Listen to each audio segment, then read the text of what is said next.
da- o tema das nossas reuniões, ou o tema diretor deste trabalho desse ano, que eu não sei quando que termina, Marcos.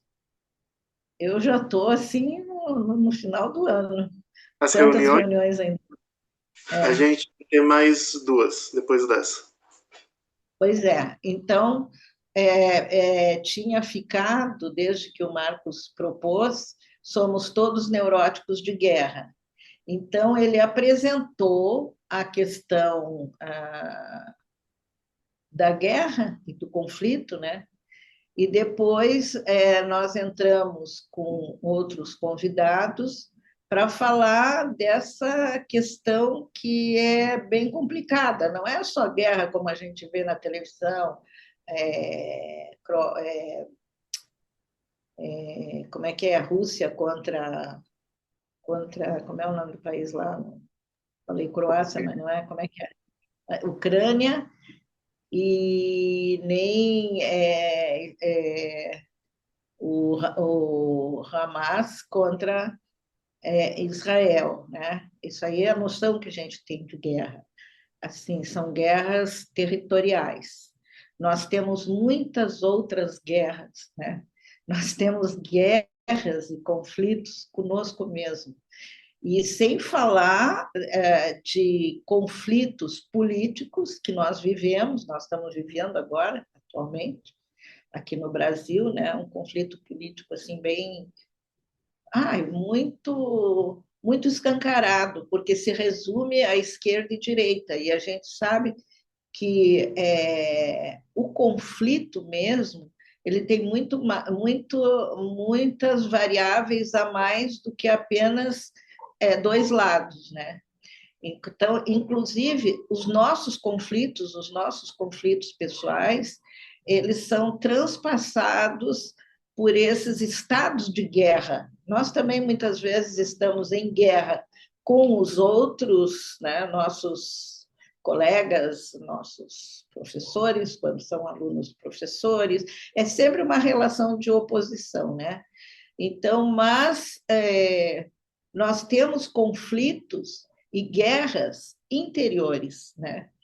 E eu entendi quando o Marcos falou da angústia, como é que ficou o título? A angústia, O que porque é hoje. inassimilável. Hã? O que é inassimilável. Inassimilável. Aí eu fiquei pensando assim, que a angústia é um componente que pode ser inassimilável, mas de qualquer forma presente, né?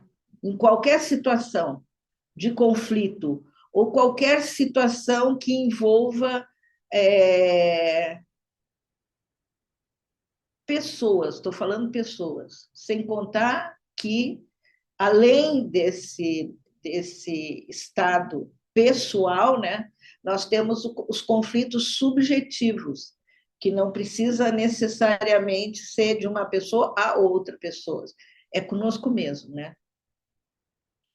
Então, eu fiquei pensando para falar hoje com vocês o que a psicanálise podia nos trazer quando falava de angústia.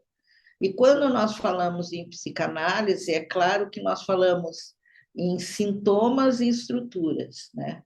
E a neurose é uma das estruturas. Nós passamos ao longo dos 2 últimos anos falando de perversão. Perversão é uma outra estrutura, assim como nós temos a psicose, uma outra estrutura. Então, é muito significativo para a neurose a angústia, porque o neurótico é um angustiado por excelência, porque é um conflito subjetivo, né?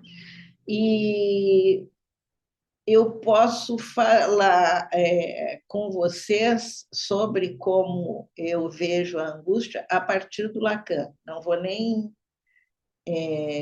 colocar em termos freudianos, mas a partir de Lacan, que tem toda a base da psicanálise, que é a psicanálise freudiana. Lá, para o Lacan, a angústia é um afeto, tá? E isso é muito pertinente, não precisa ser só em psicanálise. Eu lembrei do existencialismo e principalmente do Sartre. Eu não sei, assim, eu não tive tempo de pegar, eu tenho todos os livros do Sartre ali, mas não tive tempo de situar onde que está esse exemplo, mas eu vou dar para vocês esse exemplo. Eu tenho a impressão que é no texto as palavras, e aonde o, a personagem, né, diante, quando se dá conta da existência, que é o objetivo lá do texto, né, de levantar essa questão da existência, né, como é que ele se dá conta? Quando ele vai abrir a porta e ele toca na maçaneta da porta para abrir a porta. E o que que ele sente? Ele sente que a maçaneta da porta é algo externo a ele. E como externo a ele, traz um sentimento de mal-estar, mesmo que seja um objeto de uso, né? Que é usado para abrir a porta.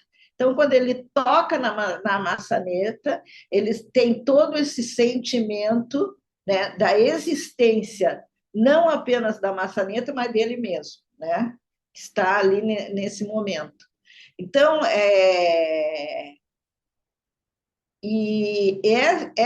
esse sentimento existencial, ele só é favorecido porque houve esse momento de angústia, né?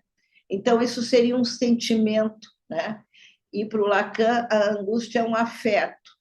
Por que, que ele fala que é um afeto? Porque é algo que nos toca, que nos afeta, né? Então, ele tem toda. Um afeto do sujeito.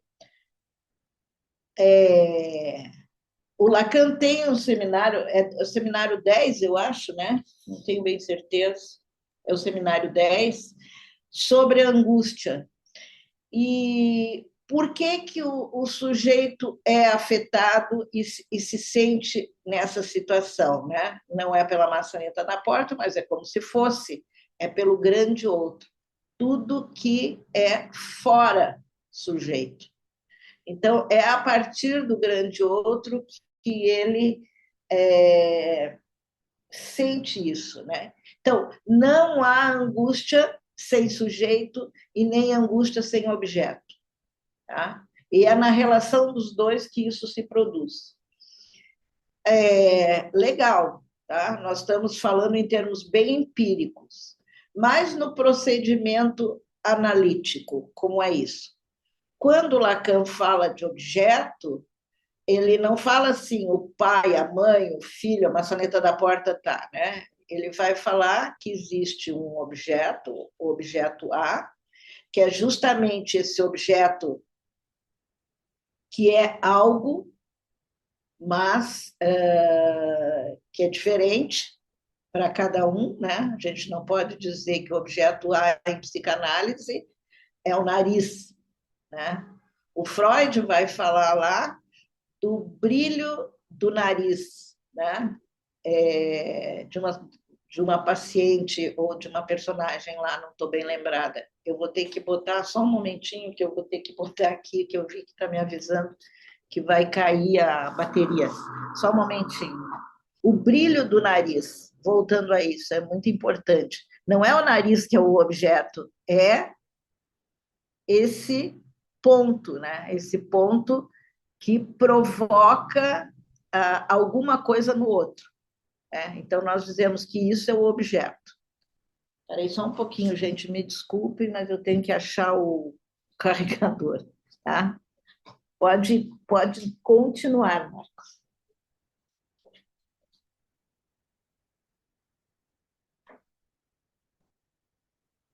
Esse exemplo, eu não vou lembrar onde que ele tá do brilho do nariz, que a professora estava falando, mas, se eu não me engano, é uma história que ele está contando onde um dos personagens se apaixona não pelo todo da pessoa, mas só pelo brilhinho que aparece na ponta do nariz, o que também é engraçado porque não é algo permanente, né? Algo que pode mudar constantemente.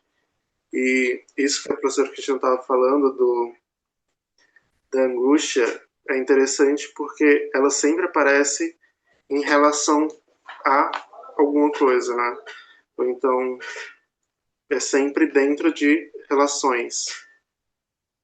Acho que agora ela vai continuar. Tu podia procurar aí qual é. Eu tenho a impressão que é a Bela Sogueira, o texto. Uhum. Veja se não é, tá? É, muito bem. É, essa coisa do objeto A é um problema, porque vocês lembram do nó borromiano, né? O nó borromiano é aquele sustentado pelas três dimensões, que é o simbólico, o imaginário e o real. Então, esse nó borromiano, como ele se entrelaça, aquele ponto vazio que fica dentro do nó, a gente já viu muito nó borromiano aqui nas nossas reuniões, aquele ponto que fica dentro do nó, lá é que Lacan coloca o objeto A, porque o objeto A ele não é específico nem do real, nem do imaginário, nem do simbólico. Ele está lá dentro do laço, para ser enlaçado. Então, não existe demanda sem objeto, e estou falando de demanda, né? E não existe, né, da mesma forma, desejo sem objeto, porque desejo e demanda também não é a mesma coisa, né? Mas nós partimos da demanda, né? As crianças, por exemplo, fazem isso muito bem. Eu quero, eu quero, eu quero, eu quero, eu quero. E repetem essa coisa que ia falar desejo, que querem, né? Ou seja, tem uma relação direta entre a demanda, né? O querer, e a coisa querida. Já o desejo, ele não é a demanda. Por quê? Porque muitas vezes nós queremos um objeto X, né? Supomos que é aquilo que nós desejamos e não é, porque o desejo, esse objeto do desejo, ele é mascarado, né? Ele não é presente objetivamente, embora o nome seja objeto. E o objeto A, então, esse brilho do nariz, eu não sei se é da Bela Sogueira, esse brilho, né, do nariz, pode ser o que? Uma mecha de cabelo, pode ser qualquer coisa, né, que, que faça esse movimento em relação a, né, se torna o objeto e o suporte do desejo. E aí a gente pode tratar disso como um objeto dito A, né? Falar de um exemplo mais conhecido, né? A criança e o seio da mãe. A criança mama e a mãe dá o seu seio, dá todo o seu ser para ela, para que a criança se alimente. Mas, na verdade, tanto mãe quanto criança, nessa relação, elas não estão ali com essa única finalidade da alimentação, né? Está todo o envolvimento do afeto, tanto, tanto da mãe em relação ao filho, e o filho não é tanto de afeto em relação à mãe, é de sugar a mãe, sugar no sentido bem claro do termo, sugar a vontade da mãe, o desejo da mãe, o leite da mãe, né? Então, o seio é um bom exemplo de objeto, né? E então o que que a gente pode dizer? Existe esse objeto A, que é o suporte do desejo, e entre o desejo e o objeto, muitas vezes pode haver uma ânsia, pode haver alguma relaçãozinha ali que não se. Porque a criança pega no seio da mãe, mama, a mãe dá tudo para a criança, seu seio, seu leite, seja lá o que for, né? Digamos que nesse exemplo, talvez não haja angústia. Estou falando talvez do lado da criança, mas da mãe sempre há muita angústia em relação à alimentação do filho e ao amor que ela dá ao filho. Então, onde que está a angústia? A angústia está na, na, na ânsia entre o desejo e o objeto A. E mais ainda, quando esse objeto é perdido. Tá? Porque a criança, quando se afasta da mãe, ela chora, né? Será que é porque ela está com fome? Não. Ela chora porque ela quer a mãe. Então, aí, nesse lugar aí, nessa diferença que há entre demanda e objeto, e desejo e objeto A, é que se situa a angústia. Né? A angústia como sensação, como afeto, como diz o Lacan.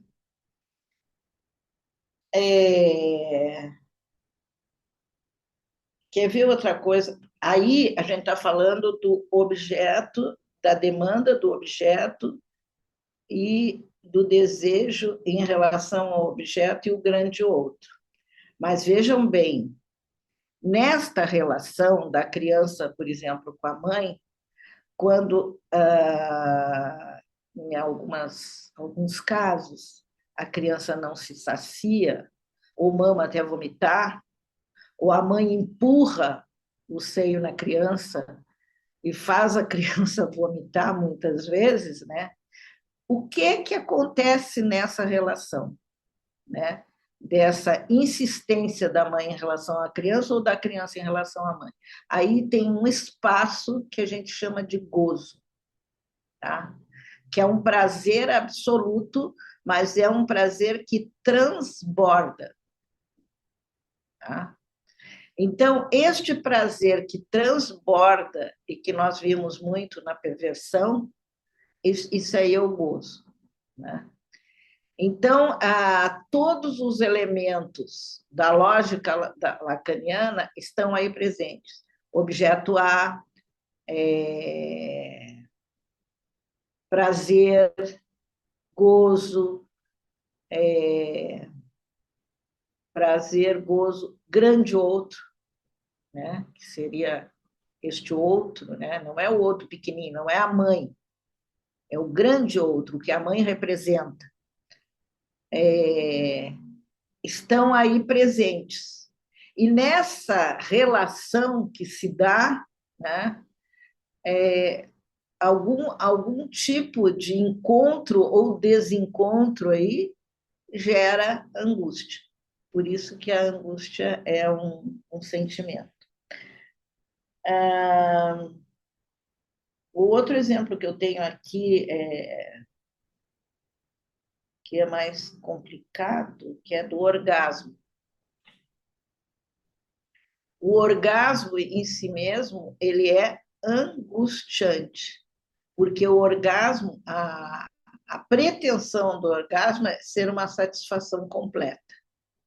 Quando tanto o orgasmo masculino, que é o mais fácil de exemplificar, né, que é simplesmente da ejaculação, desculpe, feminino não masculino, é, quando isso acontece, eu tinha um professor que sempre ensinava.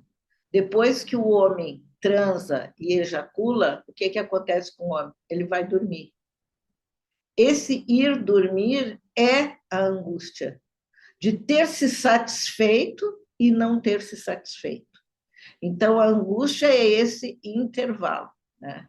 Ou seja, ir dormir é uma maneira de atenuar essa sensação desesperadora de que este orgasmo produziu.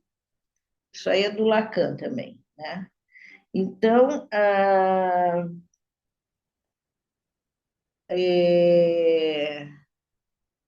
isso são alguns exemplos aí para falar da angústia.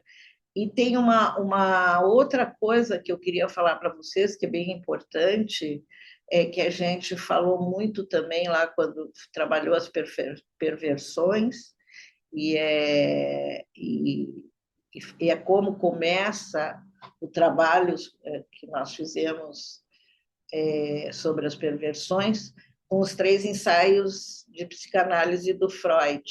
Por quê? Porque lá ele vai falar das pulsões, né? Então, e quando ele fala das pulsões, nós temos que lembrar que existem várias pulsões, e essas pulsões são pulsão escópica. Vamos começar pela pulsão escópica, né? Porque a pulsão escópica é essa ânsia de ver. E quando esse objeto não é visto, quando ele é cortado, né? Quando ele é separado, isso aí pode gerar angústia. Mas o que acontece? O cara não sabe o que ele quer ver. Ele simplesmente vai acontecer um engano, né? Um desejo de ver algo. E muitas vezes, quando se vê, não é aquilo que se queria ver. Então, isso gera a angústia. É uma maneira bem simplista de falar, mas que é bem clara. Então, nós temos a pulsão escópica, temos a pulsão do ouvido, né? De ouvir. E quais são as outras que tem? Nós temos a pulsão escópica, temos a pulsão do escutar, temos a pulsão anal também, né? Que isso no trabalho com crianças a gente encontra bastante, né? E, e, ou seja, a pulsão está ali presente, ela tem um foco, um objetivo, mas o que vai no desencontro com esse foco, né, gera angústia. E é através desses elementos que isso é produzido, tanto o olhar, como o ouvir, como a pulsão anal. Deixa eu ver. Professora, Ah, pode falar. Quem que está falando? sou eu, Bruno. Fala, Bruno.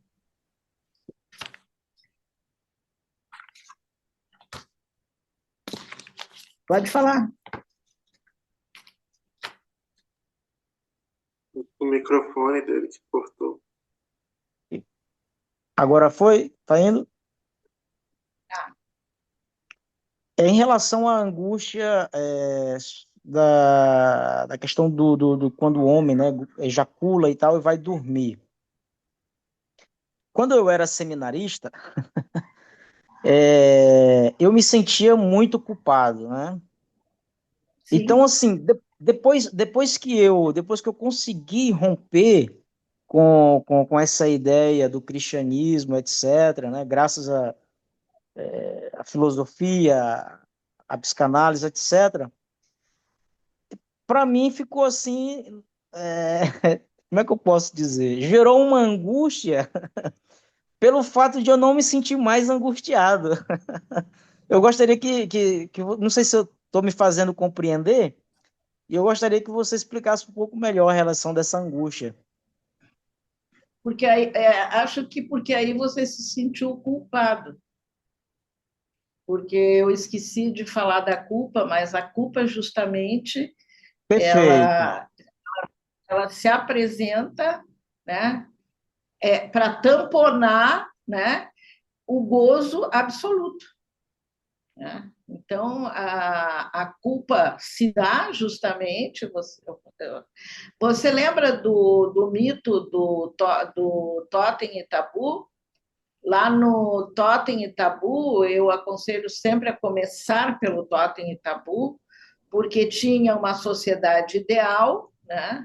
Era o pai, os filhos, e, e o pai era aquele que gozava de todas as mulheres, né? Então, ele era absoluto. E os filhos invejavam essa situação do pai. E aí, justamente no mito, né, que é trazido aí na psicanálise para mostrar essa relação da culpa, os filhos matam o pai e o que sobra? Depois que eles matam, eles não conseguem gozar com todas as mulheres, não conseguem ocupar o lugar do pai, porque eles se sentem culpados. Então, o que acontece sempre nessa relação aí de incompletude é a culpa se apresenta aí nesse espaço.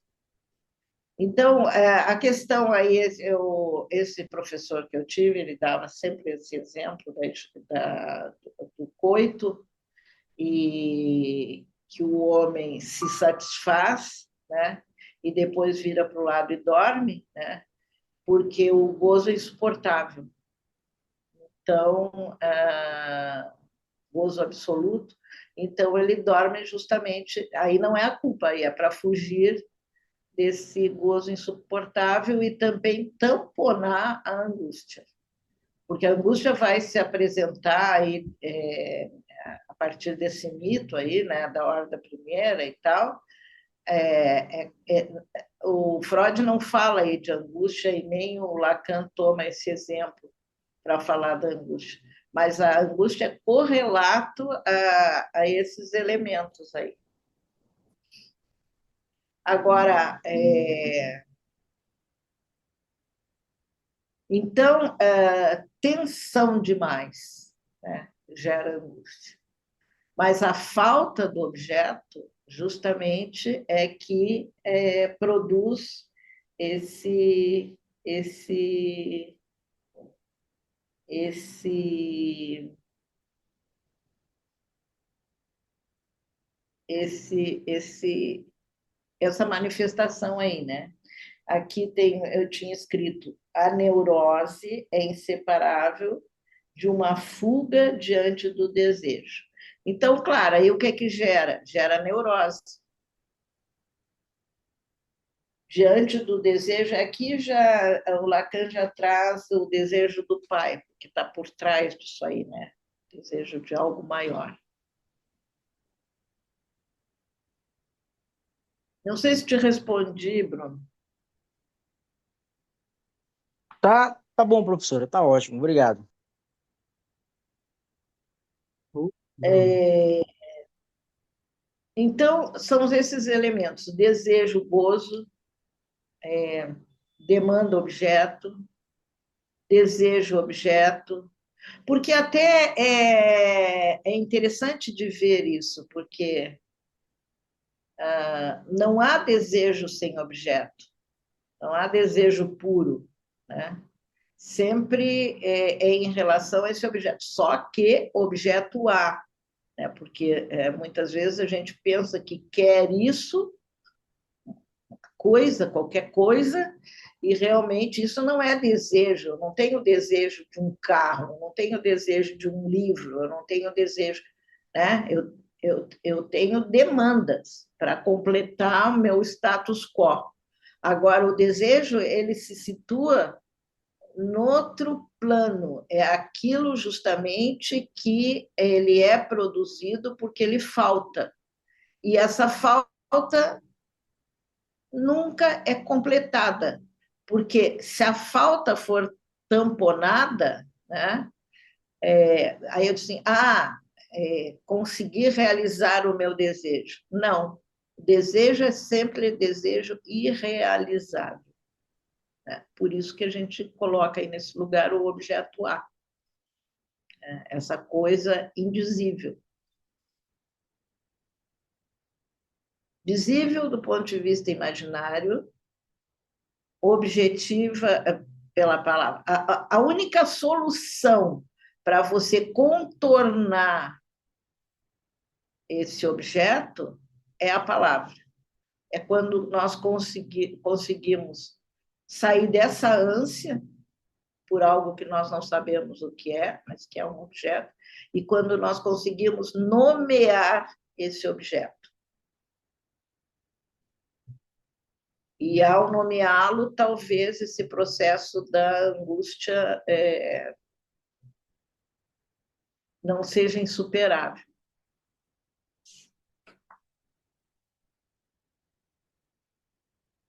Eu vou ler aqui para vocês o que o Lacan diz no Seminário da Angústia, que é bem interessante, que é mais ou menos isso que eu disse de uma forma meio um linguajar simples para vocês, porque ele diz assim, ó, Lacan assinala no Seminário 10 da Angústia.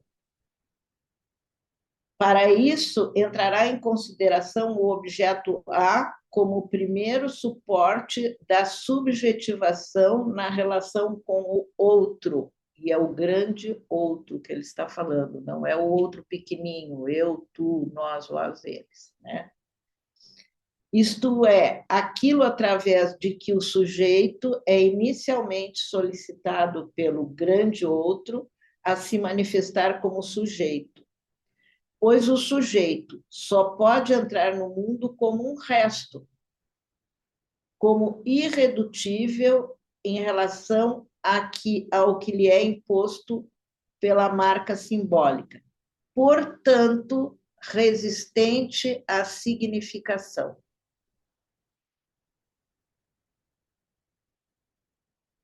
Aqui até ele fala, não sei se é uma questão de tradução, significantização. Tá? Então, a única maneira de contornar esse processo do sujeito em relação a esse objeto A, né, ou do objeto A em relação ao sujeito, é dando-lhe, é nomeando-lhe, né, dando um nome.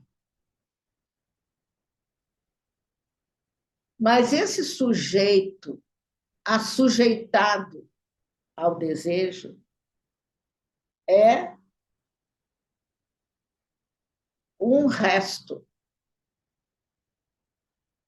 E esse resto, na sua existência mais radical, não é sem angústia. Então, é justamente onde está a proposta do Marcos, do título. Como é que é, Marcos? Que é inassimilável. Que é inassimilável. Ou seja, só há angústia com o sujeito, mas quando esse sujeito aparece aí como um resto.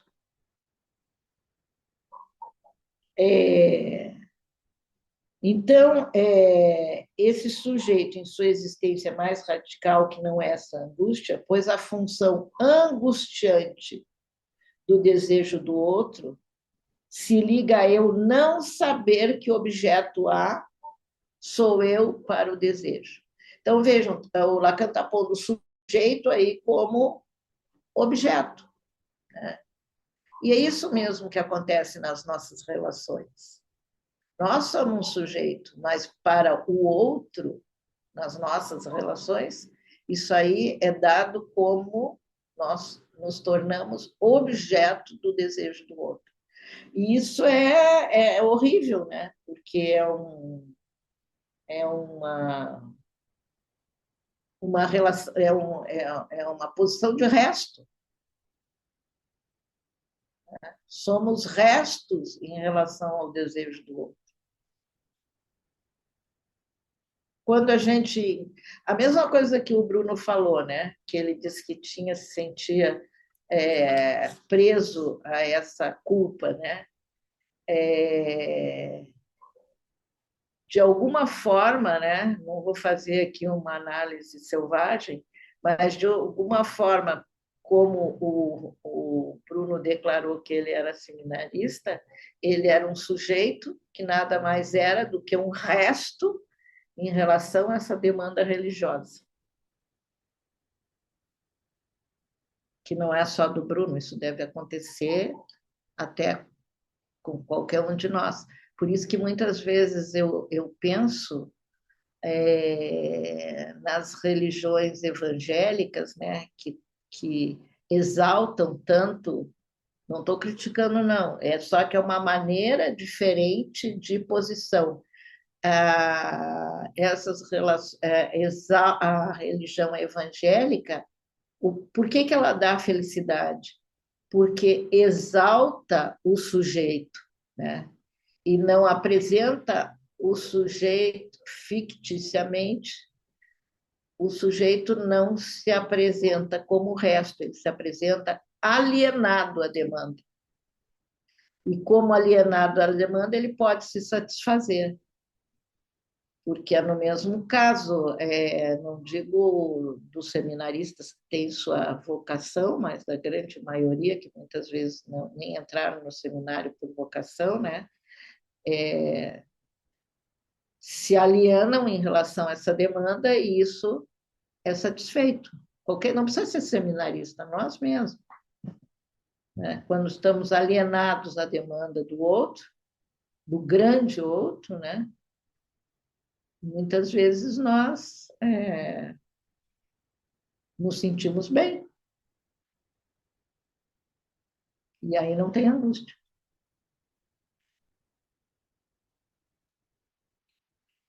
Mas o Lacan continua. Bastante interessante. Pode Desculpa, falar. professor. É porque esse tema é Pode falar. interessante para mim, assim, né? Essas questões, por exemplo, você colocou agora sobre as religiões neopentecostais, sobretudo, né? É bastante interessante, como também a demanda desse grande outro, né? Uhum. E que, inclusive, dentro da própria formação, por exemplo, eu passei quase 10 anos no seminário, né? E muitas vezes a gente, não somente eu, mas colegas, a gente às vezes conversava assim, nos bastidores, e tinha coisas que não era a demanda, por exemplo, da doutrina, não era a demanda da igreja, mas a demanda, por exemplo, de quem estava à frente, né? Ou seja, do formador.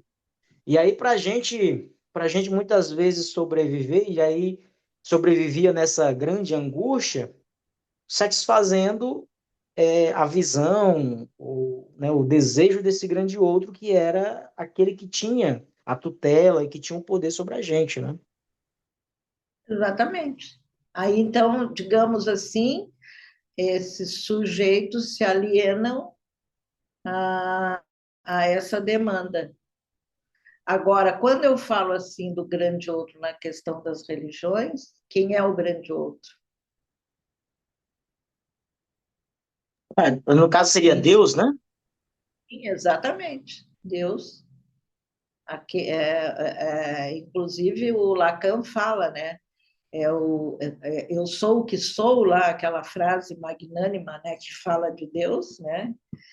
É, é, é um exemplo desse grande outro, né? É o grande outro. E na medida que você nomeia esse grande outro, muitas vezes, pode ser que a angústia seja superada, né?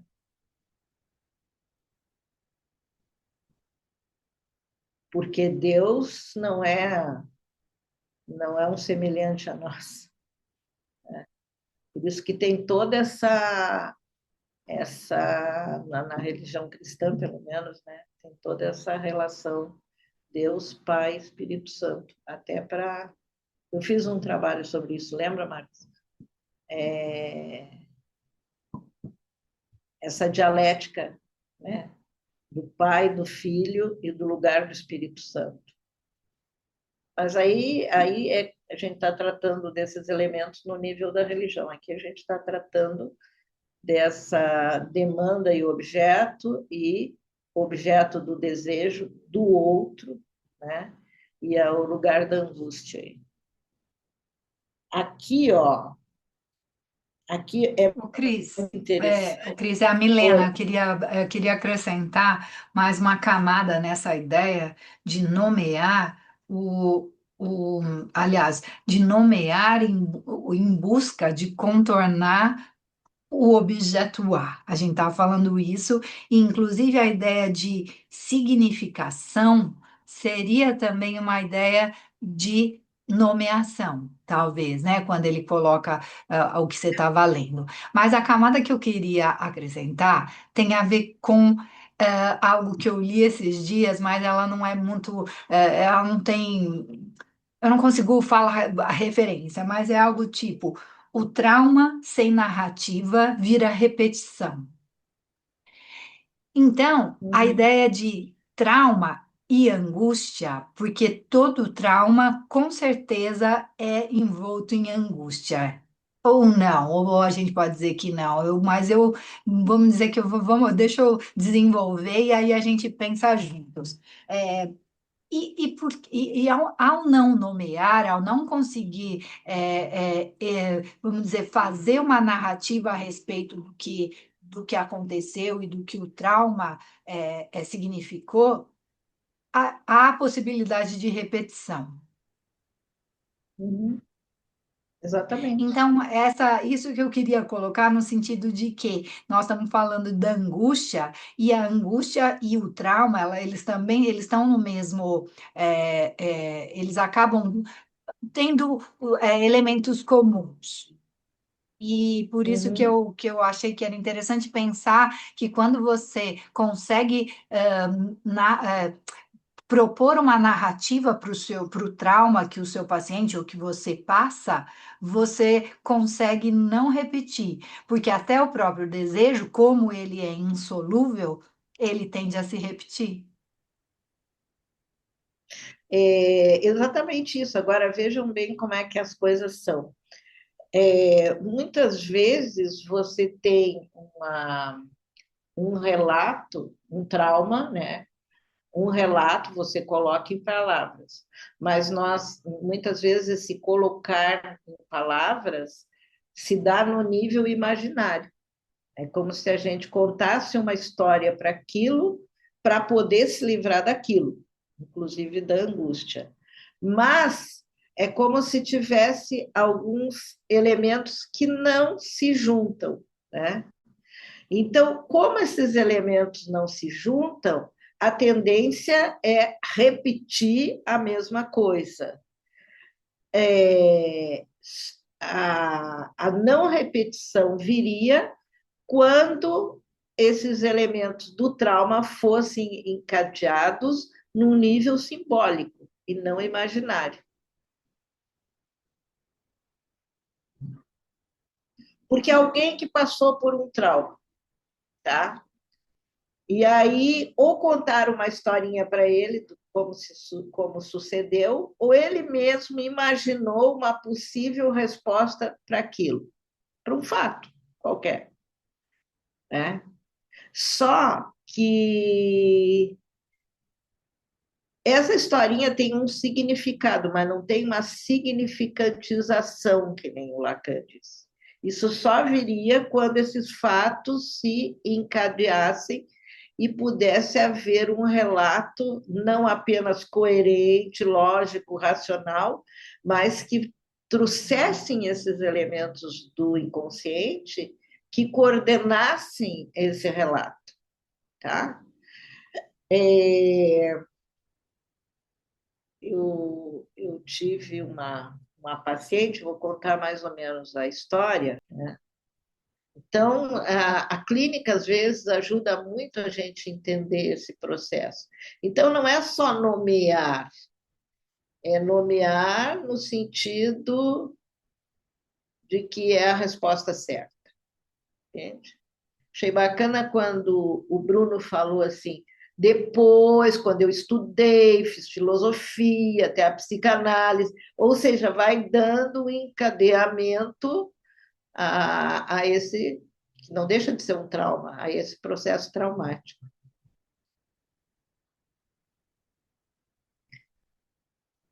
Pois é,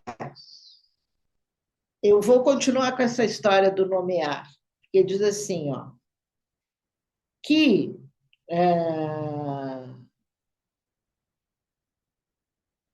quando eu não sobre o objeto, voltando à questão do objeto, quando eu não sei que eu sou o objeto para aquele determinado desejo, né? Eu não sei. Mas como é que eu acho que eu poderia ser esse objeto? Então, aqui o Lacan vai dizer que é válido no nível escópico, uma vez que o sujeito desconhece o objeto A, que ele é, perante o olhar do semelhante. Por isso que a pulsão escópica é tão importante, porque a pulsão escópica, ao ver, né, esse nível em que a angústia se aloca por excelência atinge a forma exemplar do desejo humano como desejo do outro. Ainda assim, é apenas no nível invocante que deve emergir uma forma pura o desejo do outro. Qual é o desejo invocante? Do ouvido, né? Do escutar, da palavra. Então, a palavra ela pode tirar o sujeito da angústia, mas ao mesmo tempo pode alienar. Porque quando eu falei dessas religiões pentecostais, como o Bruno falou, dos evangélicos e tal, toda essa alienação se dá no nível da palavra. Na religião cristã, também é no nível da palavra.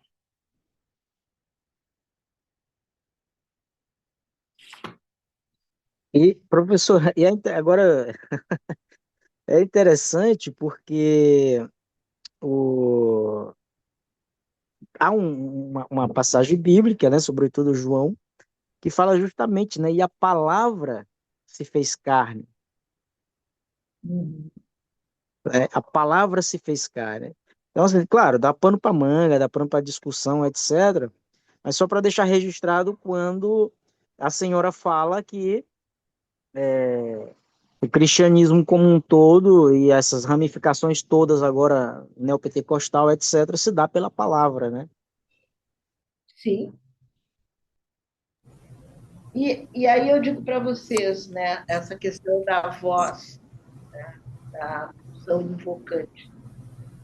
Isso significa que no nível da voz, o A, o objeto A, volta a se recortar abertamente alienado como suporte do desejo do outro, que dessa vez é nomeado.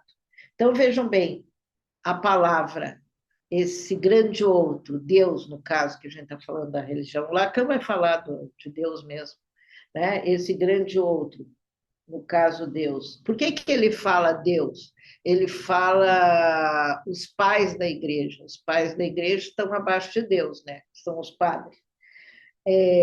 Por que que ele fala isso? Porque Deus se nomeia lá, eu sou o que sou, né? Não tem qualidades, é ele mesmo. tanto sujeito como objeto, né? Então, no nível da voz, o objeto A volta a se recortar abertamente alienado como suporte do desejo do grande outro, que dessa vez é nomeado, como nós estamos nomeando aqui, né? Deus. O que há de próprio no nível da voz é, portanto, a implicação de uma nominação articulada com a voz e a dimensão auditiva a partir da acessão de que a voz ressoa no vazio do outro, o vazio estrutural de sua falta de garantia.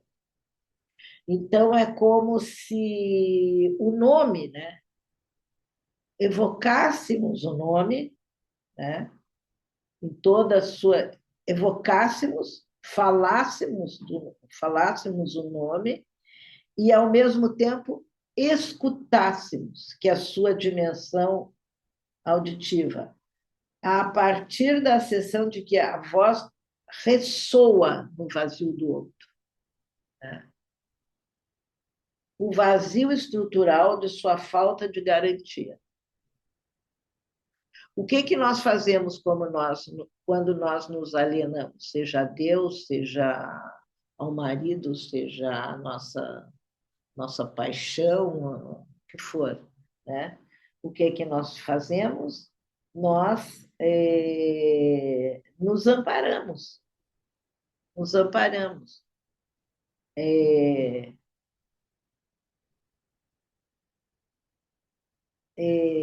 A partir da sessão de que essa voz,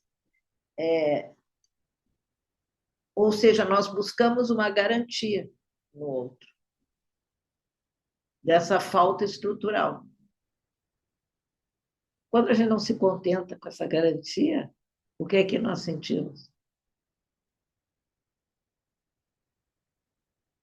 O quê? Angústia. Claro, aí que a angústia se manifesta.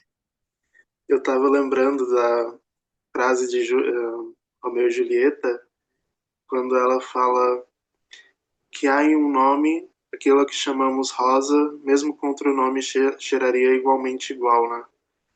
E essa questão de nomear ou dar, colocar as coisas, né? Classificar elas em palavras, em nomes, dar adjetivos, né? Inclusive para Deus.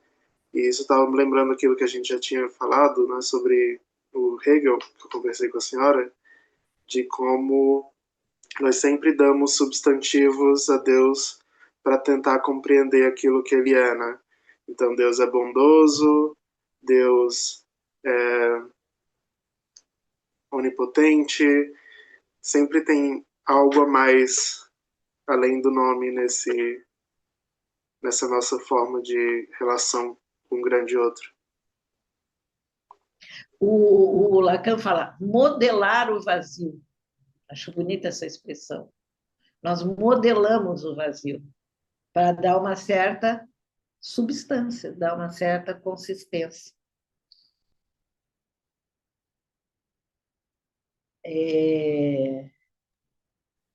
Perdão, professora. E eu imagino que às vezes também como uma espécie de subterfúgio, né? Ao mesmo tempo em que nós tentamos buscar essas palavras para nomear e para modular, talvez, né, esse vazio, especialmente porque nós, como disse o Marcos, o tempo todo utilizamos de palavras, né, talvez como uma cadeia de significantes, assim, em nome do Pai, mas ao mesmo tempo, se usando a metáfora, por exemplo, religiosa, quando desamparados, portanto, né, nós chegamos a um dado momento em que, quando resgatados pela impotência, quando não conseguimos, talvez, nomear ou achar novos adjetivos, aí vem a célebre frase, né, et mysteri fidei, né, eis o mistério da fé. E aí a gente meio que dá uma ideia de escape, e aí eu volto no texto do Freud, é como se eu dissesse com essa frase, eis o mistério da fé, na verdade, eis aí o infamiliar, né? Eis aí o desconhecido. Só que é como dirá Freud, na verdade é muito mais conhecido do que eu possa talvez imaginar, né? Eu pensando aqui com a fala do Marcos, me veio essa ideia à cabeça. Sim, perfeito. É porque o grande problema nosso é como incorporar, né, no dito essa falta, modelar o vazio, mas nós não podemos esquecer que não é assim uma receita de um remédio X que vai. Por que que a gente gosta tanto de remédio? Porque tanto aquele comprimidinho, aquela pílulazinha, a gente imagina, e aí é do lado do imaginário, né, que isso vai tamponar a nossa falta. E é assim que funciona. E eu tomo, porque Eu também. fazer o quê? Fazer o quê? Mas não sem entender todo esse circuito, vocês estão entendendo? E se a gente entende o circuito, que nem essa menina aí, que ela tinha essa, era um sintoma, ela tinha uma aversão por sentar em privadas, com medo de ser contaminada. Então, sim, ela colocava lá, procurava não sentar, procurava colocar lá, sei lá, cobrir e tal, de uma certa forma, para cobrir esse vazio que é anterior a esse evento aí, né?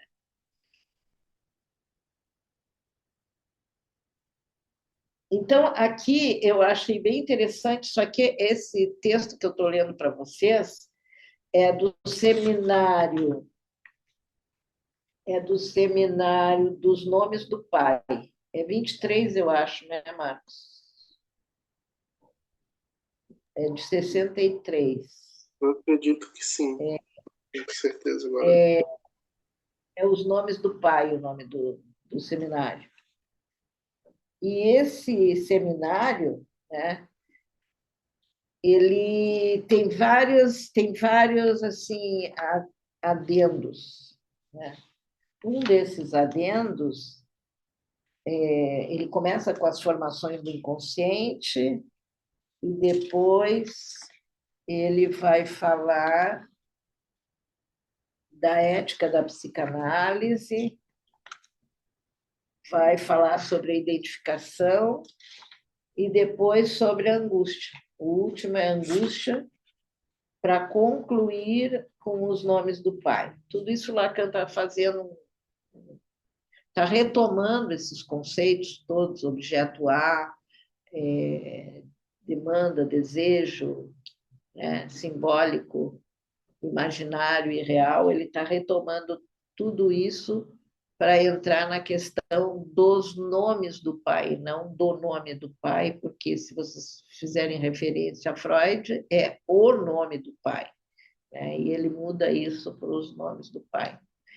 E aí ele faz uma referência à angústia para mostrar que não é tão fácil assim apenas nomear, não é qualquer nome, né?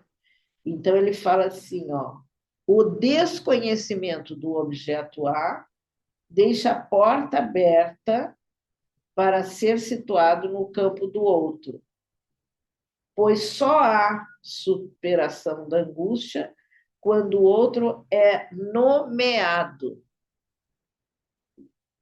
Só existe amor pelo nome. Completo. Isso aí, claro, é uma decorrência de todo a formulação que ele faz, a formatação que ele dá para a psicanálise, que vocês têm no seminário ainda, que é a partir do estruturalismo, dos estruturalistas, né? É o Jacobson, principalmente, que é psicólogo do Jacobson, do Saussure, e essa questão da linguagem, ele adentra aí pelo estruturalismo, mas aqui ele não está tratando isso estruturalmente, ele está tratando mais dentro de uma dimensão da essência. Não, ele está tratando da essência da psicanálise, digamos assim, mais em uma dimensão semântica. Então, aí ele entra com a questão do significante, do significado, da significantização, que é o que ele está falando aí, né? Da nomeação. E eu acho engraçado que ele diz: só existe amor pelo nome. Só quando as coisas são nomeadas é que nós podemos tratar a angústia. Nós temos um bom ditado para isso, né? Vocês conhecem? Dar nome aos bois. Não conhecem esse ditado? Sim. Vamos dar nome aos bois. Então, a gente podia até ser o título da nossa fala, né? Angústia e nome. Dar nome aos bois. Ele é mais bonito, ele diz assim: só há amor pelo nome. Então, ele fala que, assim, depois disso, ele diz assim, que assinala a marca de algo que vai da existência do objeto A à sua passagem para a história.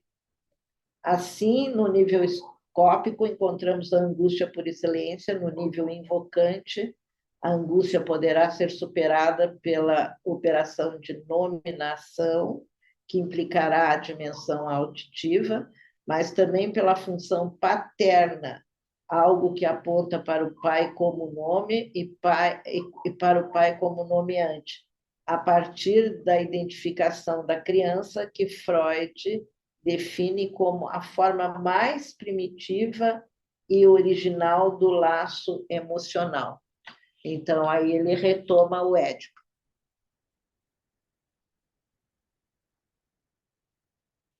A partir dessa questão do nome e da nomeação.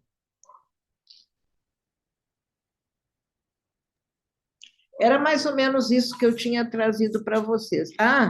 Uma outra coisa que eu tinha trazido, que eu tinha pensado e que eu anotei aqui, quero ver se está por aqui, seria a minha conclusão, já que ele chegou lá no Édipo, né? É que o pai seria um sintoma. Mas isso a gente deixa para outra vez. Porque o nosso objetivo aqui era pensar a questão da angústia. Então, a angústia, ela contamina, vamos dizer assim, se nós pensarmos em termos lacanianos, estruturais e tal, ela contamina todos esses espaços e nós vamos ter que ficar depurando, né, o que é o sujeito, a relação do sujeito com o objeto A, o que provoca a relação do sujeito com o objeto A, pautada pelo desejo, né? A falta, né, desse objeto, que provoca angústia, né? A superação disso com essa relação. Ele não fala da palavra aqui, ele fala de nome. Ao nome, caso de nomear, né? E então, quando a gente fala o que há de né? Como é que fala? Inassimilável da angústia, né? É um processo para o qual a psicanálise se oferece como tratamento. Eu estava pensando também, né, também depois da fala da Milena, a questão de narrar, dar uma narrativa sobre como o horror, mas principalmente os horrores da guerra, da violência, eles são de certa forma, muito difíceis de assimilar, né? Então, tem aquela frase do pós-Segunda Guerra, de falar sobre os horrores da guerra, né, para que isso não se repita, né? Então, de colocar uma ordem para o que aconteceu, para evitar essa repetição que a Milênia estava falando, né? Mas, por outro lado, esse processo de tentar narrar é muito difícil. Eu vejo no YouTube, tem alguns YouTubers palestinos que eles fazem vídeos enquanto eles têm que passar de um lado para o outro, fugindo da guerra. E ao mesmo tempo, eles tentam criar uma estrutura para a vida deles que seja minimamente digna, né? Então eu lembro que eu vi um recentemente de uma garota, ela estava fazendo um chá na cabana dela e quando ela estava dentro daquele espaço limitado ali, não parecia que havia guerra ao redor dela, né? E eu achei isso muito engraçado porque parece que é uma forma de tentar estruturar ou de criar uma narrativa própria, por mais que você seja forçado a, como posso falar, você seja despido, né, da sua própria humanidade, de alguma forma. É isso mesmo. É isso mesmo. Bonito isso, Marcos. Essa questão da guerra é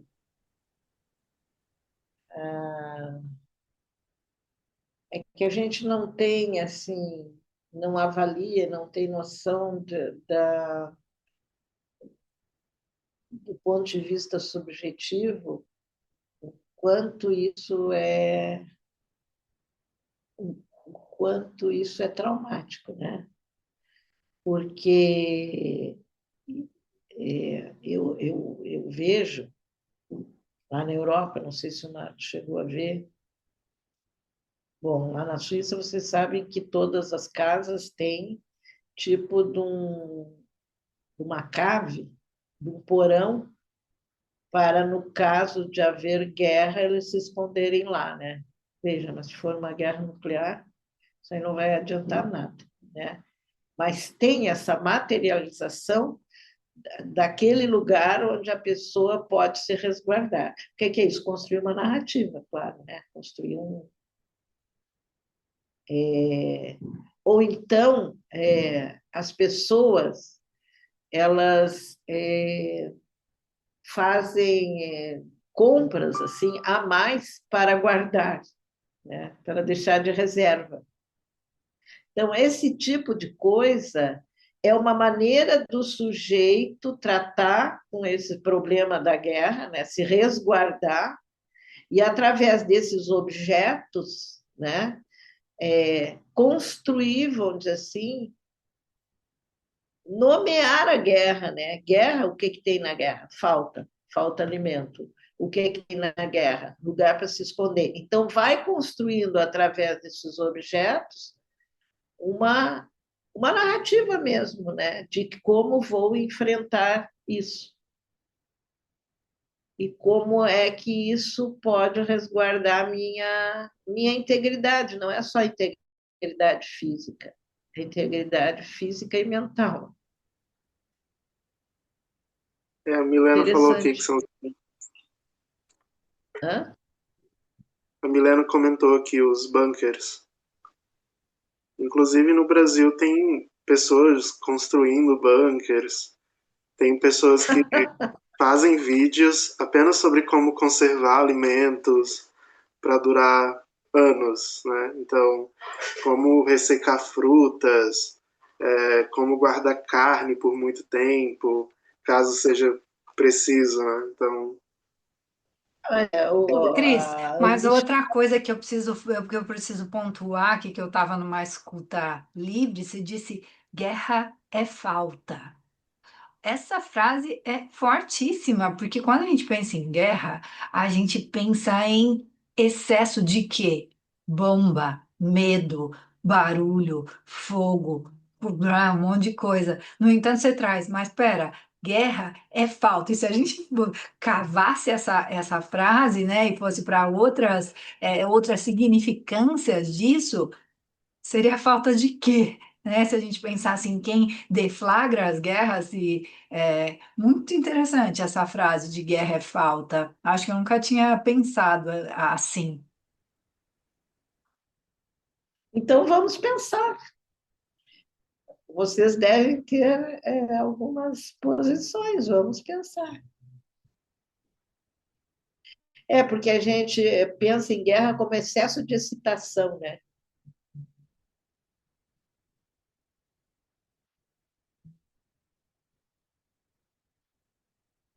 Muito bom, gostei da conclusão. Não sei se alguém tem mais algum comentário, alguma pergunta.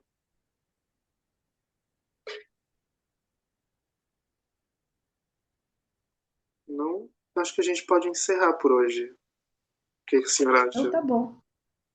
Eu acho que sim. Eu quero agradecer a todos, a vocês, né? Acho que a gente pode continuar no nosso rumo. Eu não sei o que o Marcos tinha pensado, convidar quem para falar. Acho que vocês mesmos podem falar nos próximos encontros. Veja hoje como é o nome daquele menino que saiu agora, O Bruno? O Bruno, Bruno, uma declaração de muito valor, né? Então, assim, a contribuição da Milena, acho que a Milena podia apresentar alguma coisa aí, se não estiver tão cansada. As contribuições que a Milena faz são muito boas sempre.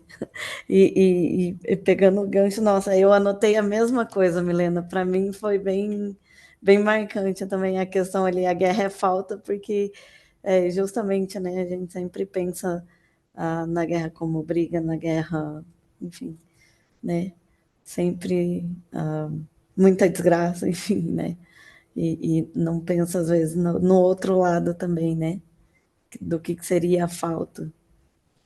Mas achei bem interessante hoje, professor. Muito bom.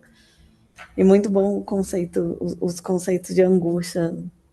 Tem aparecido nas minhas aulas de psicanálise. Que bom. E eu acho que a gente vai precisar desdobrar mesmo esse guerra é falta, porque ele vai para outros lugares muito distantes disso, porque a gente não precisa pensar só na guerra como essa parte bélica. Ela sim é o real quando a gente fala sobre isso, né, Cris? Que tem o simbólico, tem o imaginário, mas quando você vê a guerra acontecendo entre países, aí sim você tem a encruzilhada do real ali. Mas se a gente pensar em guerra é falta, em um âmbito do sujeito, a gente também vai longe. Então, assim, é para a gente pensar aí como a gente pode desdobrar isso, né, Marcos? E vamos pensando aí para o próximo encontro como que a gente se articula para conversar e tal. Vamos pensando. uhum. Isso é muito interessante. Se for pensar, por exemplo, uma falta material, falta de alimento, a falta das pessoas que se perdem durante o caos, tem muitas formas assim de encontrar essa falta. Legal. Vamos pensar, então. Aí o Marcos entra em contato com vocês e vê como é que a Ah, gente constrói isso, tá? Muito bem.